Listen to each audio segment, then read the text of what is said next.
بسم الله الرحمن الرحيم. رب اشرح لي صدري ويسر لي امري واحلل عقدة من لساني يفقهوا قولي. اللهم صل وسلم على سيدنا محمد وعلى ال سيدنا محمد كما صليت وسلمت على سيدنا ابراهيم وعلى ال سيدنا ابراهيم. اللهم بارك على سيدنا محمد وعلى ال سيدنا محمد كما باركت على سيدنا ابراهيم وعلى ال سيدنا ابراهيم. السلام عليكم ورحمة الله وبركاته. إذا كان المقدار 4 س تربيع زائد ك س زائد 9 مربعا كاملا فإن ك بتساوي، طبعا يبقى أنا هقول له واحد اختار الحد الأوسط. الإجابة إن الحد الأوسط بتساوي إيه يا شباب؟ الحد الأوسط لو إحنا فاكرين بتساوي موجب وسالب 2 في جذر الحد الأول في موجب وسالب 2 في جذر الحد الأول اللي هو ب 4 س تربيع في التالت اللي هو جذر التسعة اللي هي هتساوي موجب وسالب 2 في 2 س في 3 اللي هي هتساوي موجب وسالب 12 س. 4 أس 3 زائد 4 أس 3 زائد 4 أس 3 زائد 4 أس 3. في ناس كتيرة بتتلخبط قوي في حل المسألة دي يا شباب، فدي بتتحل ازاي؟ هي دي كل واحدة كام؟ كل واحدة ب 4 أس 3، إذا كلهم متشابهين. طب هي دي كام واحدة 4 أس 3؟ والله دول 4، يبقى المفروض إن هقول إيه؟ يبقى معلش 4 أس 3 زائد 4 أس 3 زائد 4 أس 3 زائد 4 أس 3 اللي هي هتساوي 4 في 4 أس 3.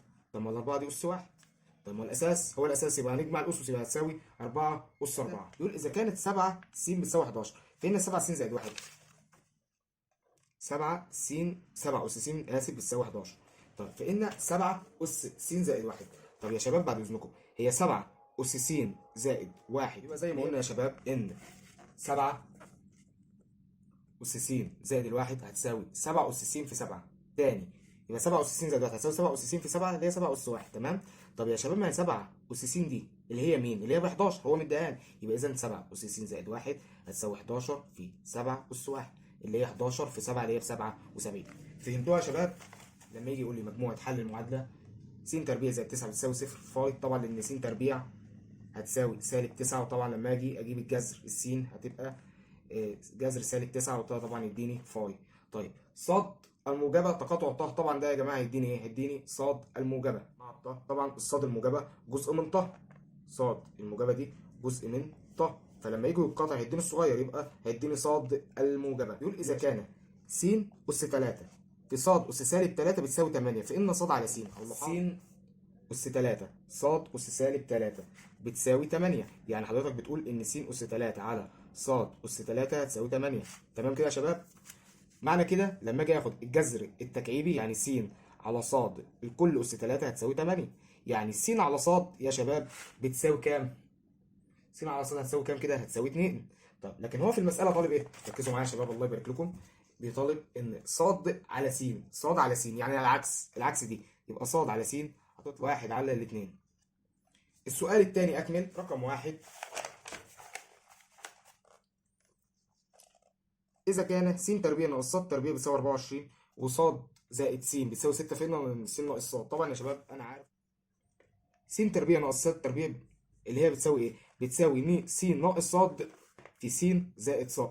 طب ما ده كده اللي هو 24 اللي هي بتساوي س ناقص صاد اللي هو طالبها في س زائد ص اللي هي ب 6. إذا س ناقص ص هتساوي 24 على الستة اللي هي هتساوي 4. يبقى إذا س ناقص ص هتطلع ب4 يا شباب.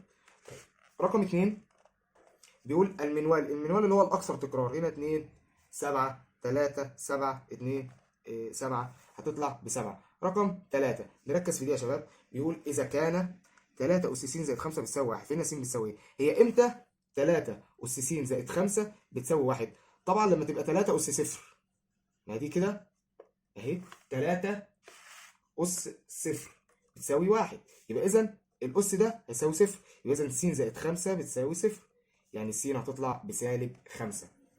طيب رقم 4 يا شباب، 4 بيقول إيه؟ إذا كان س زائد الأربعة أحد عاملي المقدار س تربيع ناقص 3 س ناقص 28 فإن العامل الآخر. طبعا لما أجي أحل بيقول بقى في رقم 4 إذا كان رقم 4 بيقول إذا كان س زائد الأربعة أحد العاملين فإن العامل الآخر، يبقى العامل الآخر هو س ناقص 7. كان احتمال نجاح طالب 75 من 100 فإن احتمال الرسوب تبقى 1 ناقص 75 من 100 هتساوي 25 من 100.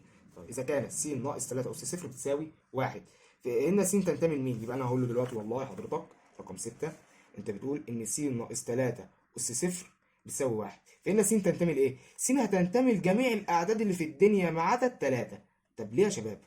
اه طبعا يا مستر زياد عشان ما ينفعش احط السين هنا بثلاثه. لو حطيت السين بثلاثه يبقى 3 ناقص 3 بصفر، صفر اس صفر غير معرف. هنا طبعا يا شباب طالب في السؤال الثالث حلل المقادير الاتيه: 2 س تربيع ناقص 13 س ناقص 7. طبعا يا جماعه في ناس بتعرف تعملها بالمقص وفي ناس تانية في الطريقه دي اللي انا هعلمها لكم دلوقتي.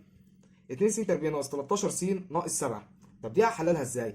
هاخد الاثنين دي واضربها في السبعه دي، يبقى انا خدت الاثنين اتبقى الس تربيع ناقص 13 س تمام ناقص ال 14. ما انا ضربتها في 2 بقى، الاثنين اللي خدتها من هنا دي ضربتها هنا في السبعه.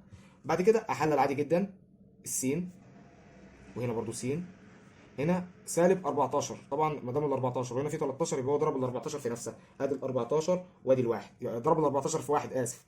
وطبعا دي هتاخد اشاره الكبير ودي تبقى موجب. وبعد كده هعمل ايه في الاخر؟ هقسم على الاثنين اللي انا ضربت فيها دي، هقسم على الاثنين، يعني هنا هقسم على الاثنين وهنا هقسم على الاثنين. طبعا دي هيتبقى كده س ناقص 7. طب وهنا طب مش هينفع يبقى عندي في التحليل كسر، يبقى الاثنين هتتضرب في دي تبقى 2 س زائد 1، ودي كده الطريقه الصح. س اس 4 زائد 4 ص اس 4. هقول له الحد الاوسط هتساوي موجب وسالب 2 في جذر الاول او الحد الاول في جذر الثاني اللي هو الحد الثاني. يبقى الحد الاوسط هتساوي موجب وسالب 2 في جذر الاول اللي هي س تربيع في جذر الثاني اللي هي هتبقى في 2 ص تربيع اللي هي هتساوي موجب وسالب 4. 2 ضرب 2 يبقى س تربيع ص تربيع. طيب هروح مدخل في مره دي بالموجب ومره بالسالب، يبقى اذا س اس 4 زائد، هاخد دلوقتي الموجب ليه؟ عشان يطلع معايا قوس كامل، يبقى 4 س تربيع ص تربيع زائد 4 ص اس 4 ناقص 4 س تربيع ص تربيع. طبعا ده كله اللي هو ايه؟ س تربيع زائد 2 ص تربيع الكل تربيع. تاني ده هيطلع بس تربيع زائد 2 ص تربيع الكل تربيع ناقص 4 س تربيع ص تربيع. كده اعرف اعمل فرق مربعين. المقدار ده اهو، المقدار ده يبقى س تربيع زائد 2 ص تربيع زائد 2 س ص، او س تربيع زائد 2 ص تربيع ناقص 2 س ص، وهي كده الطريقة الصح. رقم 3 بتقول إذا كانت س تكعيب ناقص 3 س تربيع زائد 6 س ناقص 18. في مسألة زي دي هاخد الكبار مع بعض والصغيرين مع بعض. لو هنا خدت هنا الس تكعيب ناقص 3 س تربيع زائد، اروح هنا برضو واخد دول مع بعض 6 س ناقص 18. طب هنا هاخد ايه؟ هنا ايه المشترك؟ الس تربيع، يبقى هاخد هنا الس تربيع حضرتك هتبقى س ناقص 3. طب وهنا هاخد الستة لان 6 عامل مشترك، لان الستة تبقى الاسم على نفسها و18 تبقى الاسم على 6، يبقى هاخد 6 يتبقى الس برضو ناقص 3. ايه ده؟ س ناقص 3 اهي وس ناقص 3 اهي، يبقى اذا هاخد الس ناقص 3 عامل مشترك هيتبقى معايا س تربيع زائد 6. طيب اخر واحدة رقم 4 سهلة، 2 4 تبقى 2 س تربيع ناقص 50. هاخد الاثنين عامل مشترك هيتبقى س تربيع ناقص 25، يبقى هيتبقى 2 في س ناقص 5 وس زائد 5. وكده السؤال الثالث خلص. السؤال الرابع ألف بيقول اختصر الآتي لأبسط صورة: 9 أس س زائد 1 في 4 أس س على 6 أس 2 س. 9 أس س زائد 1 في 4 أس س على 6 أس 2 س. فك التسعة دي، التسعة دي هتبقى 3 في 3 أس س زائد الواحد في الأربعة دي برضه هفكها 2 في 2 أس س على الستة هفكها 2 في 3 أس 2 س. طبعا